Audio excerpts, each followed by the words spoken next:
Hey guys, Jeff here, and today I want to enter into Isamu Sushi's 200 subscriber giveaway. He has surpassed that and keeps growing, but he asked, quite frankly, he asked a series of questions. One of the questions that he asked was to see our setup. Now, I've shown before the trunk that my Locksport gear lives in, but the truth is I do most of my picking on the go. Take it with me to work, I take it over to the couch or the table or wherever I am. So in reality, this bag is what I usually have with me.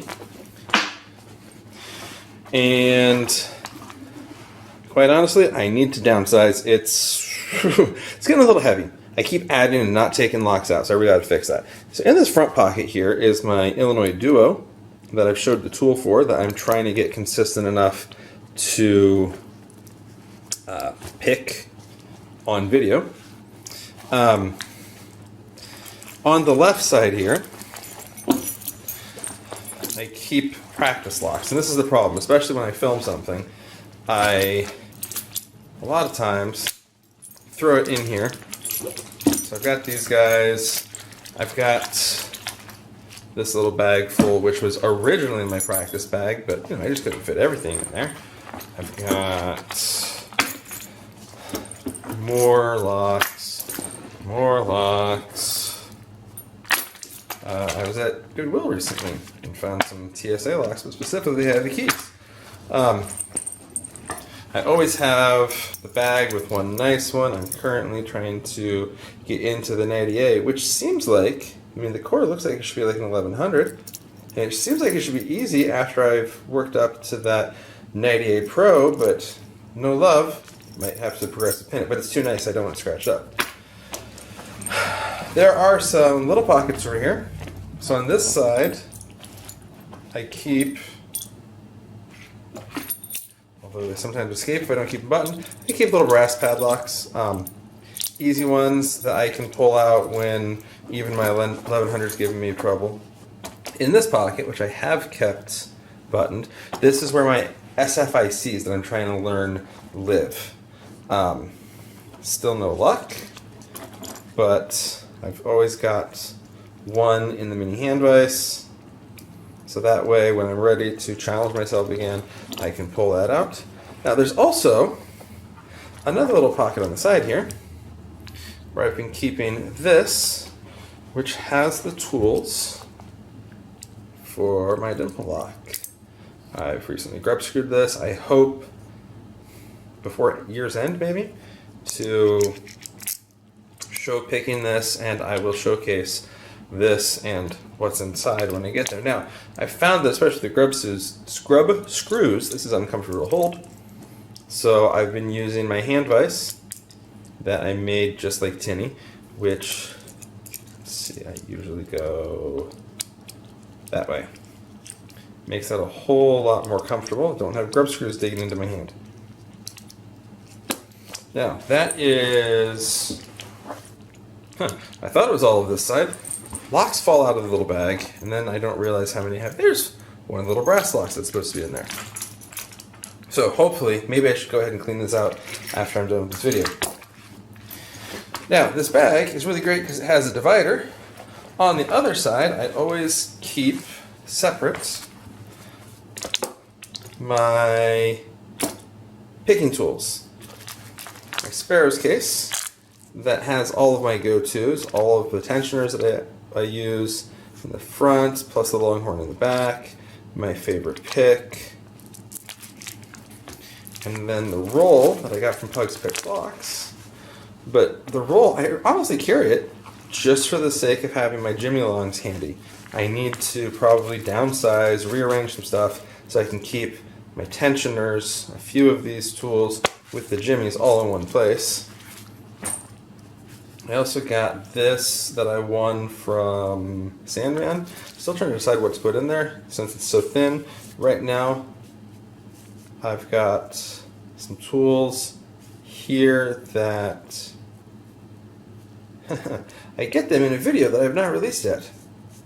So we won't go too much into that, but they live there for now just because I wanted a place to keep them handy, and it gives that a use. And got another little pocket, so my Paul Springett 98 Federal Lock 98 is hanging out over there, but I think that one's going to need to get progressive pinned. Hey, another brass. So, really need to clean all this up. But that's only part of what Isamu Sushi asked for. What did I do with my notebook? He asked for a few other things.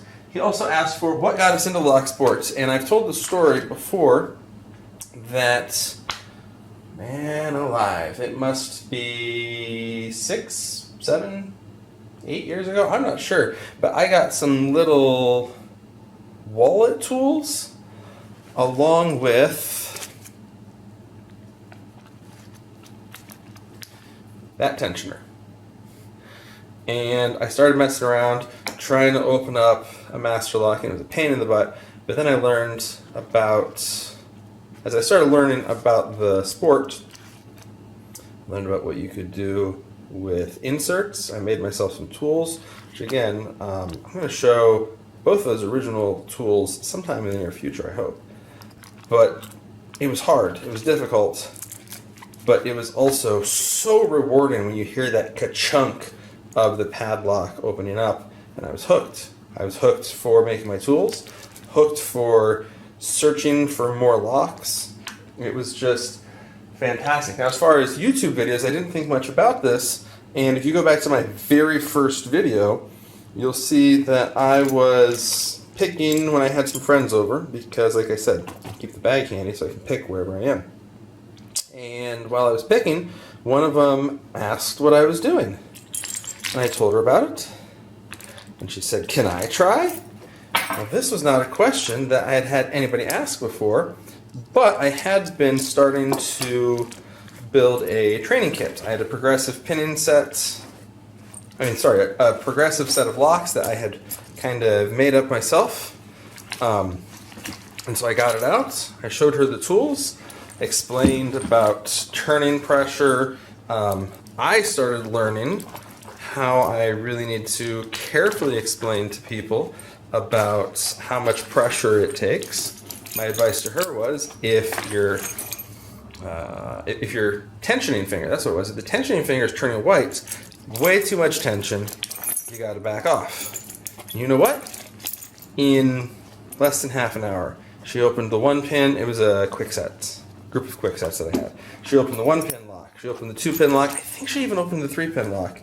And then other people that were there, because we had several friends over, most of them ended up trying, and I was so excited to get to share this with them. Although this was after I was already a teacher, so I should have known that I love sharing things that I learn. But after she left, I was like, could I do more of this? Telling people about Locksport? Telling them what I'm learning, what I'm doing? And so that was how my YouTube started. Let's see, last thing that Sushi asked for is a shout out.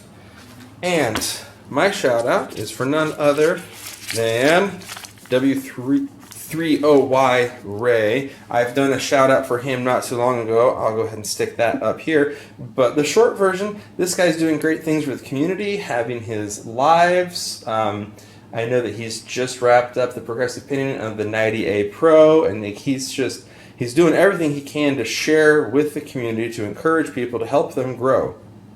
But he's only at 304 subscribers. He should have double that, triple that. So I think most of my subscribers that are going to see this are already familiar with him, but make sure you spread the word. Make sure you get him more subscribers. He deserves it.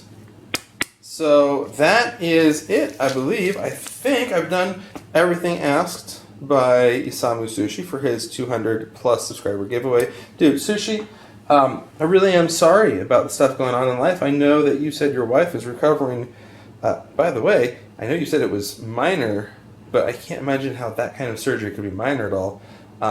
Take care of yourself. If you need anything, ask us. You know that us in the Locksport community, we got each other's back. We're here for you, man. Hope that things will settle back down and you can get into normal, whatever that is. But yeah, glad to have you around. Hope you're able to stick around for even longer. Oh, by the way, since I have it here, there's been a lot of talk about patches lately, and this bag is where I hope to put some more. Right now I've just got the door to more in it because that just felt rather appropriate. By the way, it glows in the dark. Hoping that I can get my 98 Pro patch sometime soon. Haven't heard from Packlock, so really curious about that. And I've got a few others that I'm looking to buy, but this is also why I was just excited when... Who was it? Somebody was just posting about Lockjaw Manufacturing having some challenges for patches. Was that Not Too Dead? No, it wasn't Not Too Dead. Who was that? Okay, I looked it up. It was Not Too Dead that was talking about Lockjaw Manufacturing. But yes, this is where I'd love to display some more patches. Maybe even go on the sides if I need to. But anyways, enough about that. Congratulations, Sushi. Check him out. Give him some more subscribers. He also doing some great work, especially when it comes to the card pewter is what he's actually been doing even more than the Flipper Zero. But yeah, check him out. Check out Ray. Support the community. You guys know all this stuff. But with that, I'll talk to you all